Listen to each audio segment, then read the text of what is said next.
아는 만큼 보입니다. 프랑스 테마행, 이것만은 알고 가자. 제 뒤로 웅장하고 화려한 멋있는 궁전 보이시죠?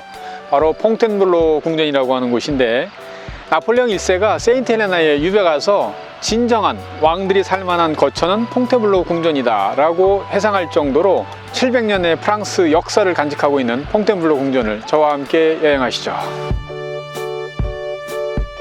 구독 꾹! 좋아요 꾹!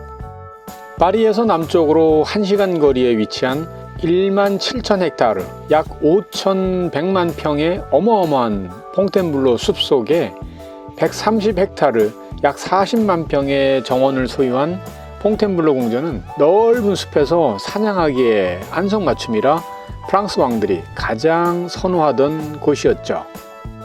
1137년 루이 7세가 정착해서 1870년 나폴레옹 3세의 제2제정까지 약 700년에 걸쳐 왕들의 거처로 이용되면서 당대의 유행과 왕의 선호에 따라서 왕궁을 중축하고 새로운 실내 장식으로 치장하였으며, 오랜 기간 동안 수집해온 수많은 걸작품들이 잘 보존되어 있어서 아주 흥미로운 곳입니다.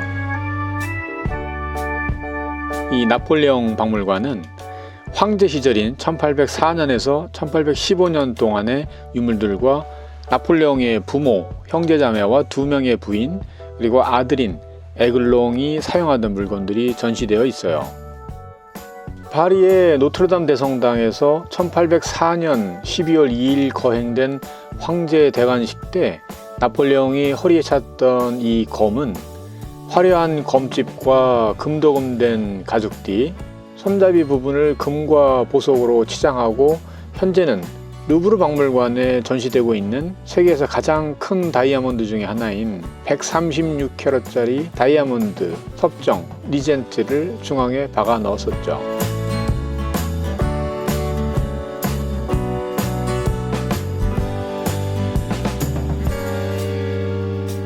마지막 유배지였던 세인트 헬레나에서 나폴레옹이 입었던 그 유명한 프로코트와 모자가 전시되어 있고, 완벽하게 복원된 야전 텐트와 세면 도구들이 보이네요.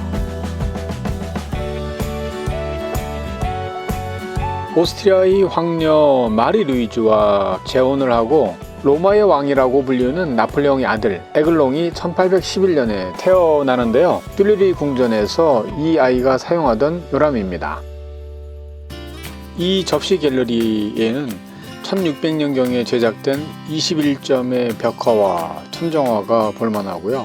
특히 파리 서쪽에 위치한 세브르 왕실 도자기 공방에서 제작한 128개의 접시가 독특하죠.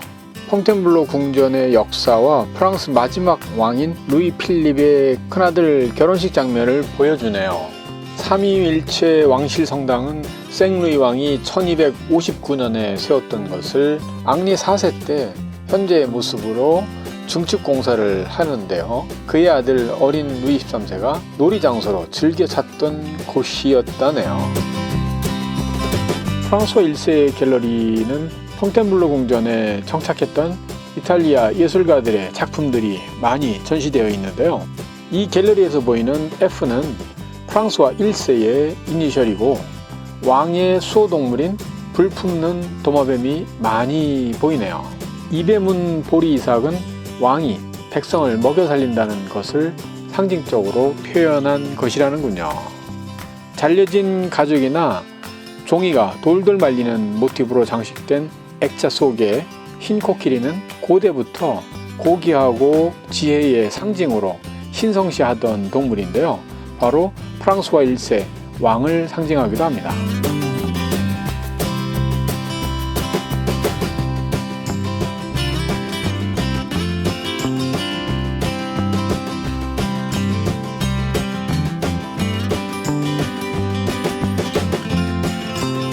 비좁고 어두운 통로를 지나자마자 100평 정도의 넓은 공간에 화려하게 장식된 무도회장은 앙리 2세 말기에 완성된 것인데요. 벽의 프레스코화들은 그리스 로마 신화의 이야기를 묘사한 것이고, 평화롭고 조화로운 공연 장면은 프랑스 왕국의 현실을 표현하고 있죠.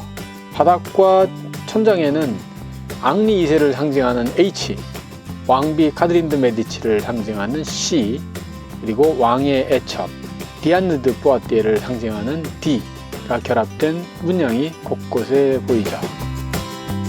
프랑스와 1세가 가장 사랑하던 애첩, 에땅프 공작 부인의 침실이었는데 후대에 가서 루이 15세 때 계단으로 만들어버리죠. 벽과 천정에 보면 16세기 이탈리아의 유명한 프리마티스 화가의 조각과 작품들이 남아 있어요. 정말 화려하죠. 이 퐁테블로 궁전에 처음 정착한 루이 9세의 이름을 딴 방이고요. 왕들의 침실로 이용하던 방이었었지만 루이 13세가 왕의 침실을 다른 장소로 옮기면서 응접실로 이용되고 있죠. 벽난로 위에는 부르본 가문의 시조인 앙리 4세의 모습입니다. 이 방은 앙리 4세와 마리 드 메디치 사이에서 1601년에 루이 13세가 태어난 방이죠.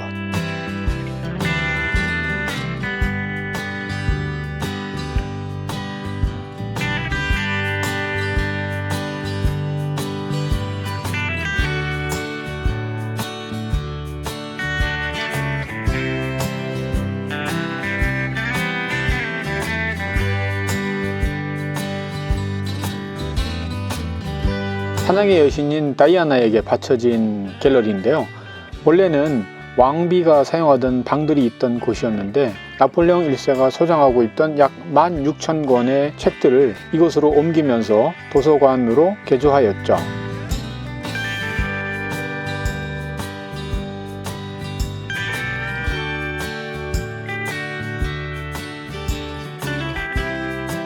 화려하게 치장된 저 침대는 본래 루이 16세의 왕비인 마리 앙투아네트를 위해서 만들어진 것이지만 프랑스 대혁명으로 단 한 번도 사용하지 못하였고 나폴레옹 1세의 황비 조세핀이 사용하던 침대입니다.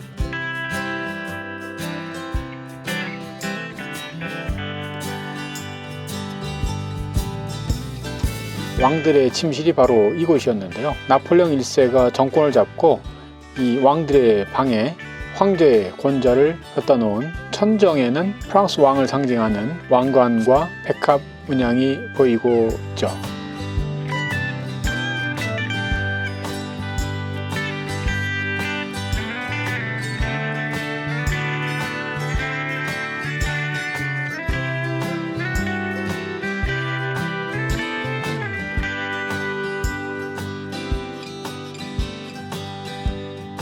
연합군과의 전쟁에서 패하고 1814년 황제 포기각서에 사인을 한 다음 바로 이곳에서 음독 자살을 시도하는데요. 조기에 발견되어서 목숨을 건지게 되죠.